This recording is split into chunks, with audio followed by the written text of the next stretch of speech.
Welcome to the DCTV News at Noon program. I'm Kelsey Kiesling. And I'm Kendra Cook. Dolores County Broadcasting Network is the producer of DCTV, and the Southwest TV Translator Association underwrites the news show. If you have a news topic or tips you'd like to see covered, give us a call. The studio number is 677-4119.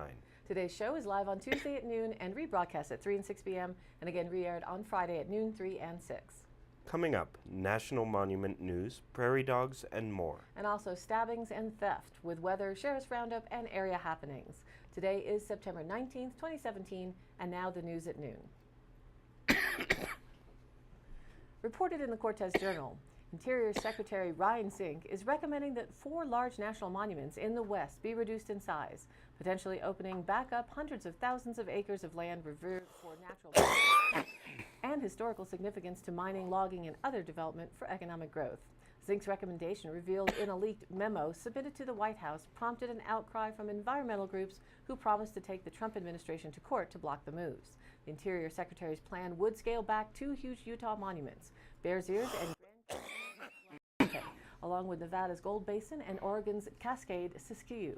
The monuments encompass more than 3.6 million acres, an area larger than Connecticut, and were created by Democratic administrations under a century-old law that allows presidents to protect sites considered historic, geographically, or culturally important. Zink's plan also would allow logging at a newly designated monument in Maine and urges more grazing, hunting, and fishing at 2 sites in New Mexico. It also calls for a new assessment of border safety risks at a monument in southern New Mexico.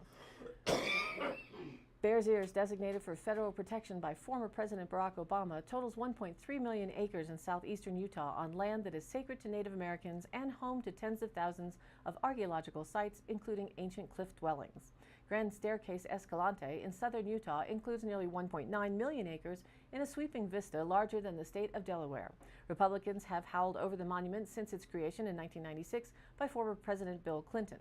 The Associated Press obtained a copy of the 19-page memo, which was submitted to the White House last month and has not been officially released. President Donald Trump ordered a review of 27 sites earlier this year after complaining about a massive land grab by Obama and other former presidents. National monument designations add protections for lands known for their natural beauty with the goal of preserving them for future generations. The restrictions aren't as stringent as for national parks, but include limits on mining, timber cutting, and recreational activities such as riding off-road vehicles. No president has tried to eliminate a monument, but boundaries have been trimmed or redrawn 18 times, according to the National Park Service. It was not clear from the memo how much energy development would be allowed on the sites recommended for changes. But Zink said in the report that traditional uses of the land, such as grazing, timber production, mining, fishing, hunting, recreation, and other cultural uses, are unnecessarily restricted. Those restrictions especially harm rural communities in western states that have traditionally benefited from grazing, mining, and logging, said Zink, a former Montana congressman. If Trump adopts the recommendations, it would quiet some of the worst fears of his opponents, who warned that vast public lands and marine areas could be lost to states or private interests. The recommendations cap a 4-month review based on Trump's claim that 1906 Antiquities Act has been misused by recent presidents to create oversized monuments that hinder energy development, grazing, and other uses. According to the Durango Herald, a Durango man was in fair condition Thursday at Mercy Regional Medical Center after being stabbed once in the chest. The incident occurred about 5:20 p.m. Wednesday at a homeless camp behind the Durango Tech Center west of downtown Durango. It is the second stabbing incident in about 2 weeks at the camp. Michael Cooper, age 23, and Adam Newbury, age 30, were arguing over a makeshift barbecue pit when Cooper hit Newbury with a big stick, said Chris Burke, spokesman with the La Plata County Sheriff's Office. Newbury reacted by stabbing Cooper in the chest with a knife, he said. The big stick appeared to be a training sword with tape on one end, Burke said.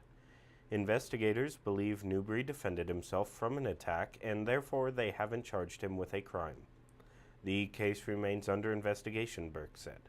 The Sheriff's Office is working with community partners to identify solutions for the homeless camp, including vouchers for at-risk homeless people who can be placed in units and a long-term supportive housing model, he said. From the Cortez Journal, as the prairie dog population in La Plata County rises and wreaks havoc on landowners, the presence of the often reviled rodent has some hoping for unconventional solution, the plague. They are a big problem and it's a constant battle, said Dave James, who has ranched in the Animas Valley north of Durango for more than 50 years. The plague would help, he said.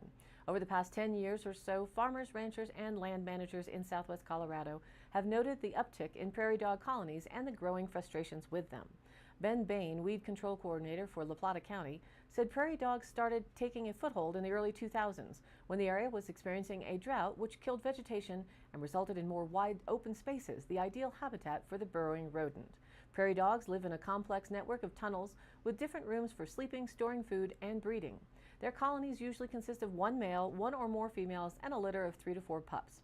Landowners have free range to limit prairie dog numbers, primarily through shooting or gassing them, but even so, the animal's ability to endure and reproduce makes it feel like a losing battle. There's no question prairie dogs have an outstanding impact on ranchers trying to make a living where colonies flourish. Colonies dig a network of tunnels and holes, which pose a risk to livestock grazing on the land. James said it's a $3,000 financial hit if one of your cattle breaks a leg from stepping in a prairie dog hole. The holes can also break equipment, which not only costs money to repair, but takes time to fix. And prairie dogs' voracious appetite can take out whole fields, land that was meant for cattle to graze. There's no clear path towards striking a balance between prairie dog populations and the demands of ranchers and farmers. Shooting and gassing the animal can temporarily help, but populations quickly rebound. And if your neighbor isn't on top of keeping numbers down, the animals can just go under the fence. Plague, an infectious disease associated with the Black Death in the 14th century in Europe, is not a part of the natural cycle of prairie dogs. Yet, over the years, spread of the plague has wiped out colonies, causing the Fish and Wildlife Service to consider listing the species as endangered. And prairie dogs, through fleas, can spread the disease to other animals such as squirrels, mice, domestic cats, and dogs, as well as humans. But increased development and expanding agricultural lands, which have caused widespread habitat loss, also played into the ruling, said Brad Weinmeister, a Durango-based biologist with Colorado Parks and Wildlife. Today, best estimates show a population of around 10 million to 20 million, about a 95% loss. The agency does, however, require continued monitoring. Prairie dogs are essential for the ecosystem. That has led to a contentious debate at the state level over the vaccination of prairie dogs from plague, mostly on the eastern plains. Still, wildlife managers in southwest Colorado are on the lookout. We try to respect both sides, they said. Reported by the Durango Herald, police are asking for the public's help locating more than 300 pieces of Native American jewelry stolen earlier this week from Tow-Atten Gallery near 9th Street and Main Avenue in downtown Durango. The heist occurred earlier Tuesday night or early Wednesday, said Detective Christopher Thompson of the Durango Police Department. Police believe the stolen jewelry could be worth hundreds of thousands of dollars, but a complete inventory has not yet taken place. Gallery owner Jackson Clark said the stolen jewelry is primarily Navajo and Zuni and includes bracelets and necklaces. It was all Native American, and a lot was turquoise and silver and some gold, he said. A lot of it was older estate-type jewelry made in the 1940s, 1950s, and 1960s. These things look like antique jewelry. It is unknown how many people were involved in the burglary, but Clark believes the thief or thieves cased his business because they targeted the most expensive jewelry. Clark said the suspects likely posed as customers and walked around the gallery, deciding which cases to break into. Thompson said people should be on the lookout for anyone who is not an established business owner dealing high-end jewelry. This is not the first time a gallery in Durango has been burglarized. In September 2014, 2 women stole necklaces from Tow-Atten Gallery when the sales clerks were distracted. Anyone with information about the Tow-Atten Gallery theft is asked to call Thompson at 375-4732. According to the Durango Herald, expect more events, a new restaurant, bakery, and expanded tours at the James Ranch north of Durango. Last week, the La Plata County Planning Commission unanimously approved an application from the James family for a Class II land use permit that would allow expanded uses on 2.6 acres of the family's approximately 420-acre farm. The 2.6-acre area in question is located where the existing parking lot and Harvest Grill and Greens Market is situated, about 12 miles north of Durango off U.S. Highway 550. As part of the approval, James Ranch can now add a restaurant that may operate year-round, bakery, market, expanded tours, and more events. It also can build a new 4,800 square foot structure and repurpose existing buildings. Dan James, speaking to the Planning Commission on Thursday, said the family made the request to bolster its ranch in the Animas Valley, which prides itself on a horticulture agritourism business model. The 22-member family has several ventures that depend on the property, including a dairy farm, a pastured egg and tree farm, a cattle operation, gardens, a small market, and food stand. However, the James family in recent years has had more requests to host weddings, concerts, and other events. This application, the family said, will allow a more diverse range of income and, in turn, offer more chances for the public to enjoy the land. According to the application submitted to the county, the James family says guest capacity is expected to remain around 60 people during normal business hours. That number may jump to 100 for special events. If the family expects an event that would exceed 100 people, they would have to apply for a special use permit with the county. At a public hearing Thursday, most residents were in the support of approving the James family's request for expansion, though several in attendance brought up concerns with traffic and noise. The county does not have a noise ordinance, but conditions of approval attached to the James family application do have standards for how loud and how late events can occur on the property. In worst-case scenarios, Planning Commissioner Jim Tenska said a permit can be revoked if conditions of approval are not met. But in his history on the Planning Commission, Tenska said that's never happened to him, had to happen. Dan James told planning commissioners that he has handed out his personal phone number in case neighbors have issues with the noise level of events. Neighbors said James has turned down the volume during events, even while the event is in progress, meeting their satisfaction. Any issue with traffic must be directed towards the Colorado Department of Transportation. Several residents were concerned about increased traffic to James Ranch, which is accessed on U.S. Highway 550. Ultimately, the Planning Commission approved the project 5-0. Tenska said the expansion will help bring more jobs to the county, support local businesses, and generate more county tax revenue. Kay and David James purchased the land north of Durango in 1961. David James, who runs the cattle operation, said each child is responsible for his or her own business venture, which has been a successful model for the family. It's wonderful the kids have returned, Dave James said on Monday. You can't do this without your children. The James family, over the past several years, has placed the bulk of its 420-acre farm under a conservation easement, which limits the amount of development allowed and ensures agricultural use. The family has said previously it left a small portion, this 2.6-acre tract, open for development. Reported by the Cortez Journal, at a crowded Dolores School Board meeting on Thursday, several people brought complaints about the district's athletic director, Chris Trussler. About 6 parents and grandparents spoke during the public comment period about what they said was unethical behavior on Trussler's part during a September 8th football game at Dolores High School.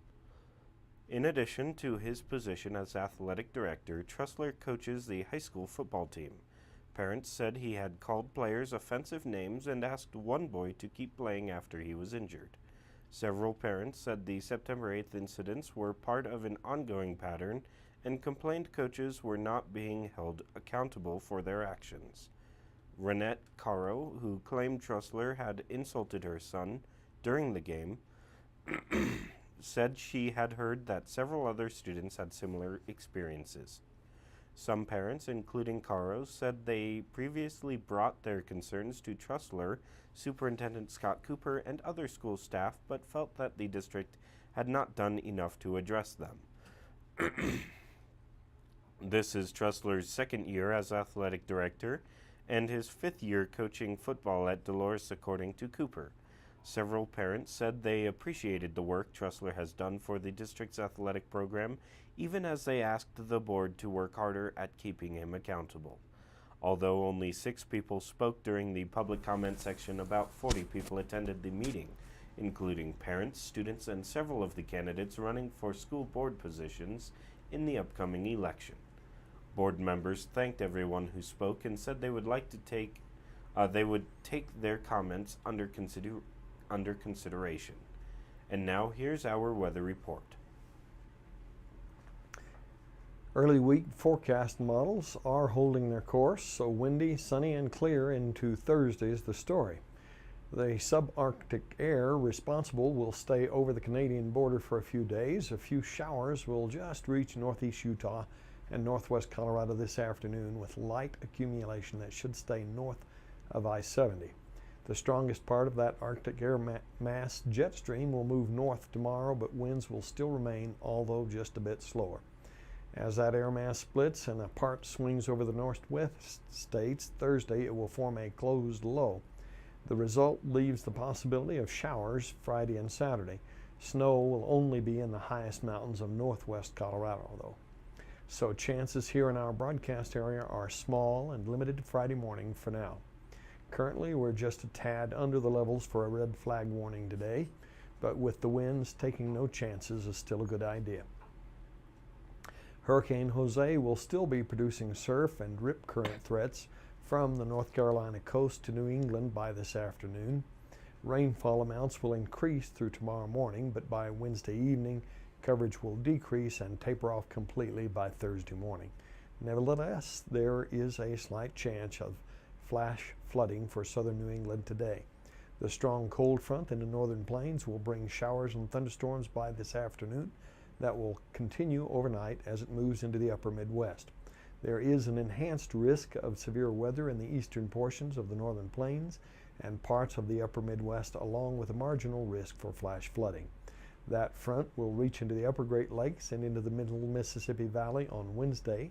Right now it is leaving the Intermountain West and will leave widespread precipitation following behind across the Pacific Northwest and Northern Rockies. Another front will approach the Pacific Northwest coast late tonight, and which will bring more precipitation. It will move through the Pacific Northwest overnight. Wednesday, it will continue moving through the Intermountain West. Heavy rainfall will follow it across both these regions.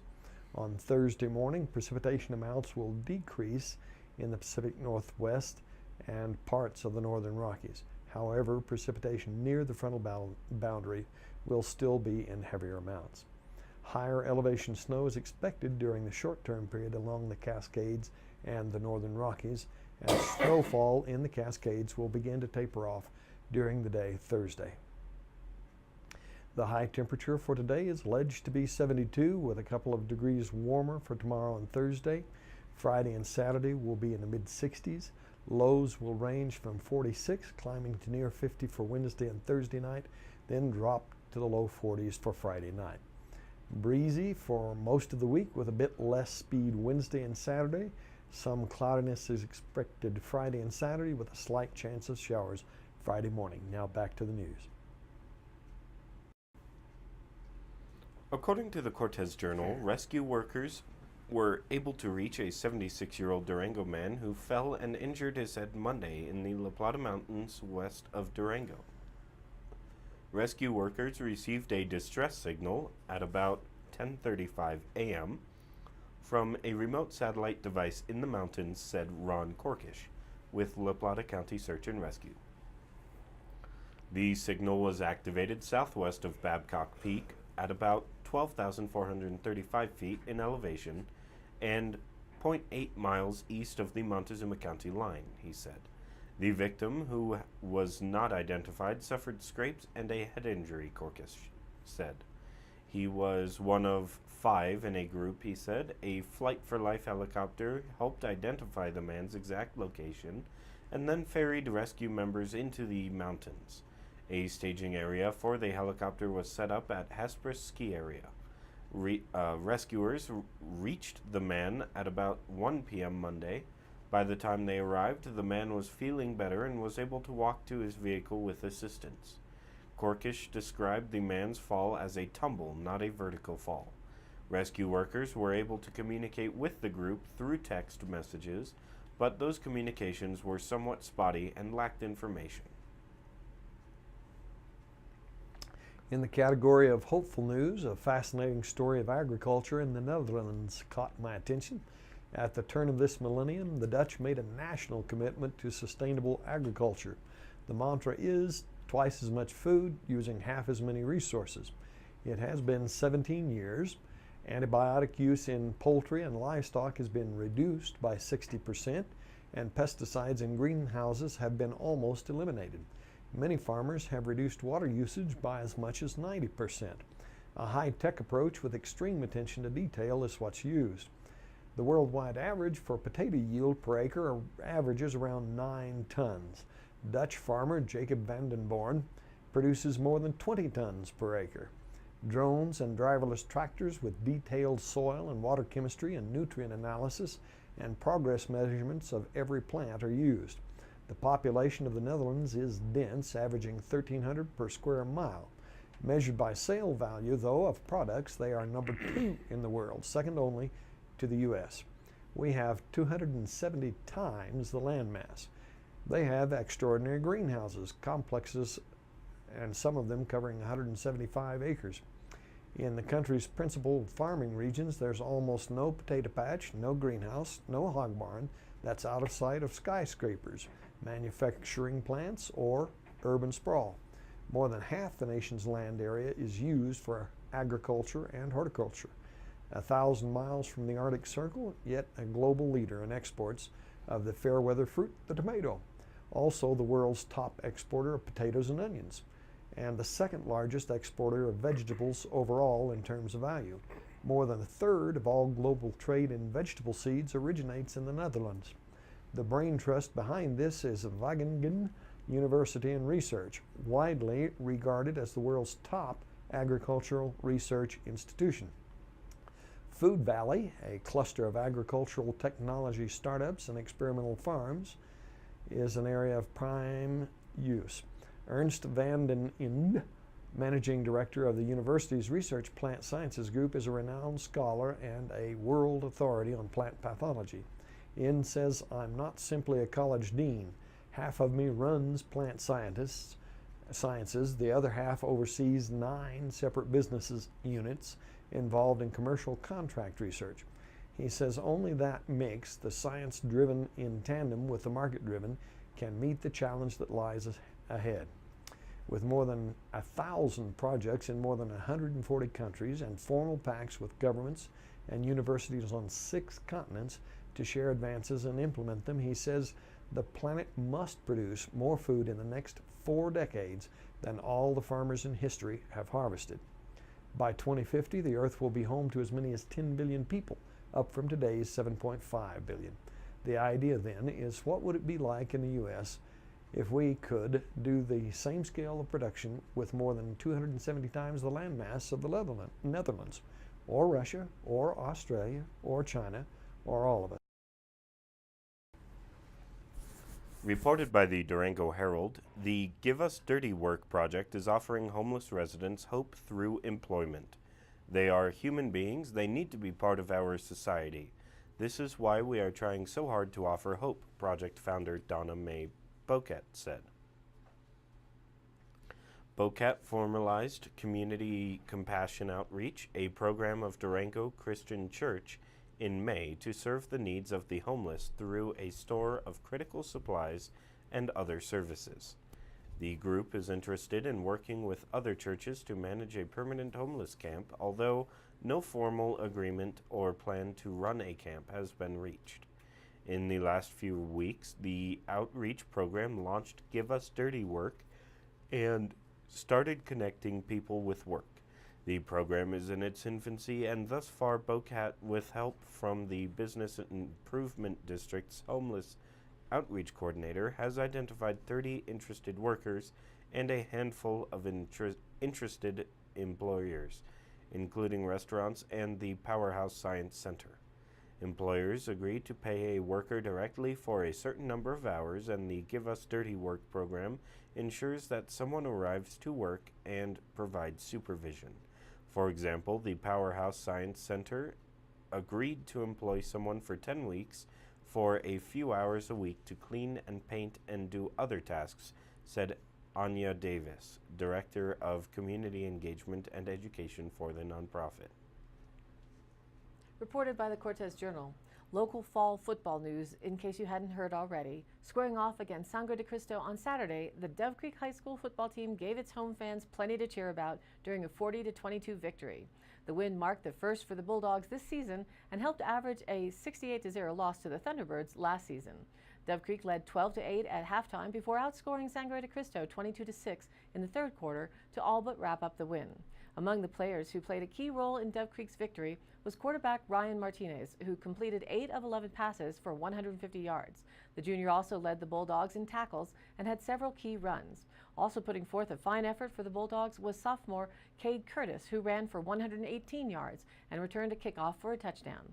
We were outsized big time, Dove Creek head coach Shane Baufman said. Sangre de Cristo had some big kids, but our kids played with a lot of heart and swarmed to the ball. Dove Creek's victory marked the first for a boys team from the school since last football season, as the team's basketball team and baseball teams failed to win a game this year. An influx of freshman and sophomore talent appears to be energizing the school's athletic programs. We haven't had a win in any boys sport for a year now, and this was a good win, Baufman said. It was nice for the kids, and hopefully more wins will be coming. Currently 1-2 overall and 1-0 in the Southwest League. Dove Creek's next game will be held at Del Norte High School on September 22nd at 6 p.m. Go Bulldogs. And now for the Dolores County Sheriff's Roundup for the week of September 11th through the 17th. An officer responded to a town resident's request for information on what needed to be done to officially ask someone to not trespass on their property. A county resident reported several semi-trucks speeding through the 50-mile-per-hour zone in Cajon. A town resident requested a welfare check on a home due to threats made to property. The resident requested a civil standby to remove property. An officer responded. A town resident reported a break-in and theft of vehicle. An open line 911 call came in from a town address. An officer responded and initially was unable to get an answer at the door.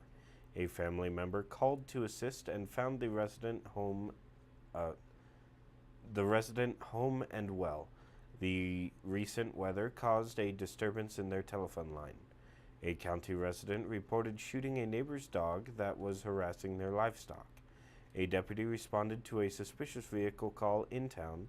The vehicle and its occupants were checked. That's it for today's roundup. Stay tuned for continuing updates. Today's High Canyon Country happenings. The Montezuma County CSU Extension Office is open for volunteers to serve on its local advisory committee. The advisory committee is a group composed primarily of individuals outside the educational profession who will be selected from segments of the community to advise educational personnel regarding one or more educational programs or aspects of a program. The committee is advisory in nature and has no administrative authority.